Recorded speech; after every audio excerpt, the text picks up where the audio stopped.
When I was asked to do this, I couldn't understand why, because I'm not near the age of a senior, but I thought, okay, they just couldn't get nobody else to do it. But so I thought I'd start out with something funny about a senior. An elderly woman called 911 on her cell phone to report that her car had been broken into. She's hysterical as she explains her situation to the dispatcher. They stolen my stereo. They stolen my steering wheel, the brake pedals, and even the accelerator, she cried.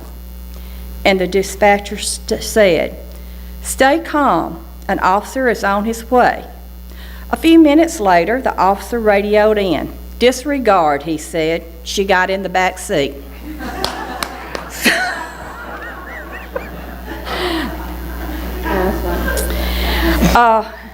And oh yeah, I am supposed to say that from Penny that my dress come from the clothes closet today, like hers did. She insisted that I have a clothes closet dress. As I was thinking about what to say, I thought back on Brother Danny's sermon last week, and he'll be surprised that I listened. But this is pretty much a lot about what he was talking about, so I always try to help him out.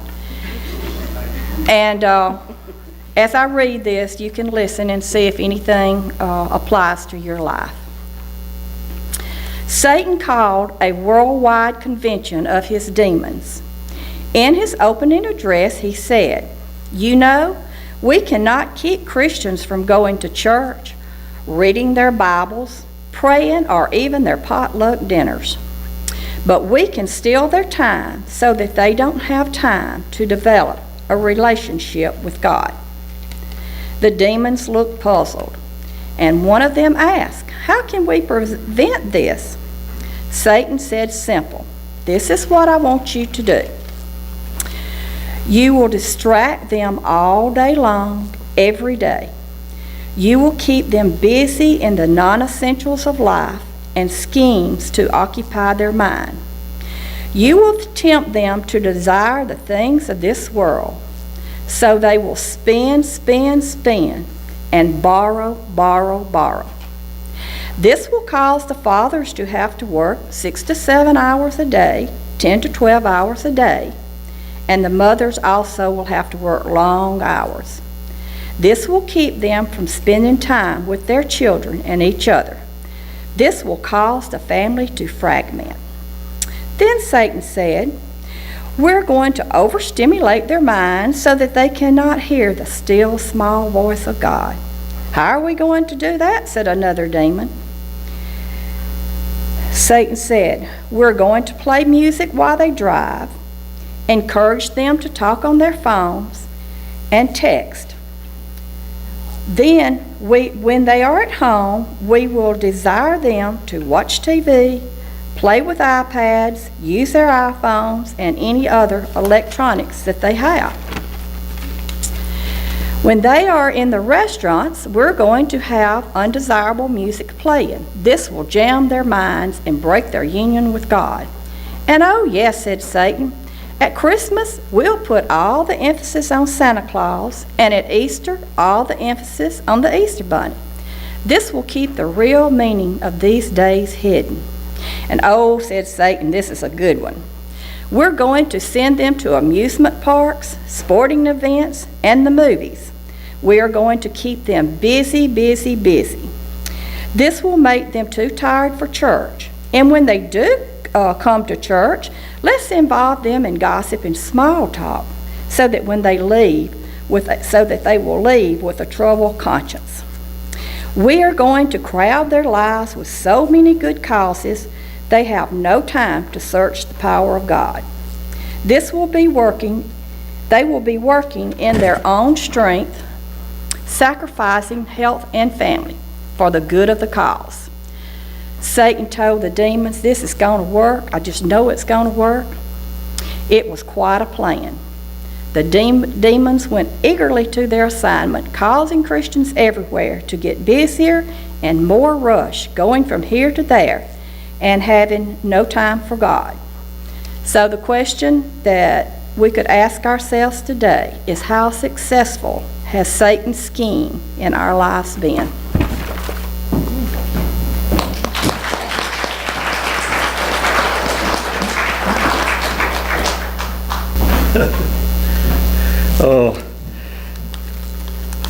When Lynn asked me to do this, I came up with an excuse. I thought we were going to be in Mississippi, but we wasn't. So she called me again, so I'm gonna do it. But I started thinking about it, and I can't remember when it was. But Jennifer asked me, she said, "You gonna write something down, or are you just gonna wing it?" And I said, "I'm just gonna wing it. You know, do about as good. You know." But Carol's kind of tough to follow. But I was just going to say a few things about myself. I live here in a small community, so I don't have to say too much. Pretty much everybody knows everything about you, you know. I'm just thankful that God loves us unconditionally, and my wife does too. Excuse me. And, you know, I hadn't always been perfect. You can ask Jennifer. You know, it may seem like it, but you can talk to her, and she'll tell you that, no, I hadn't always been perfect. You know, it's been some rough times, but she stayed with me, put up with me. One thing I wanted to say is, when I was a kid, we didn't always come to church. Went sometimes, but I did get to come to Vacation Bible School, which is a blessing. You know, I was saved during Vacation Bible School. I was about 12 years old. And so I'm thankful for Vacation Bible School. Pat Jones and I were baptized at the same time at the Plainville Baptist Church down there. But I am thankful for that. You know, that there's so many kids that come to Vacation Bible School that don't go to church. And so they learn, and they can be saved, and they can witness to their parents. Like I said, I'm thankful for God's unconditional love, and for friends like that also. Let's see what else.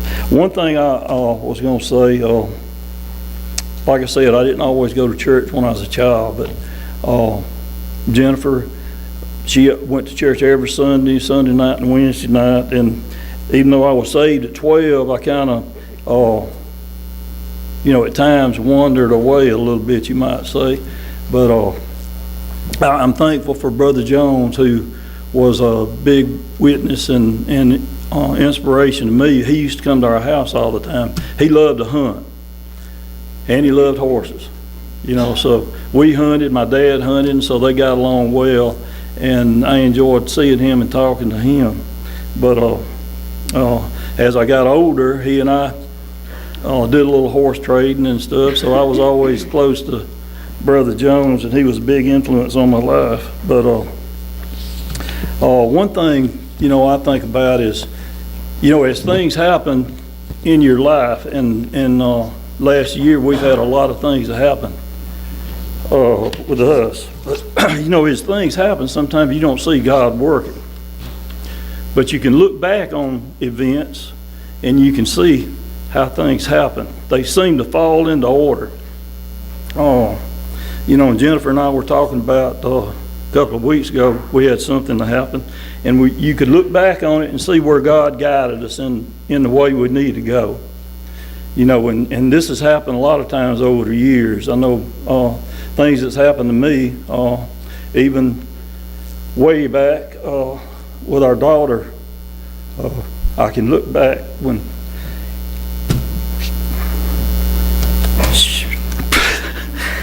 she had to go in the hospital when she was born, and stayed for about 2 months in Children's Hospital. And Jennifer stayed with her up there. And I went on weekends. I went on weekends, but I can just see how God lined everything up, and the right doctors and the right people for things to happen in the right way. And that's happened a lot of times through my life, that I can look back and see what he did.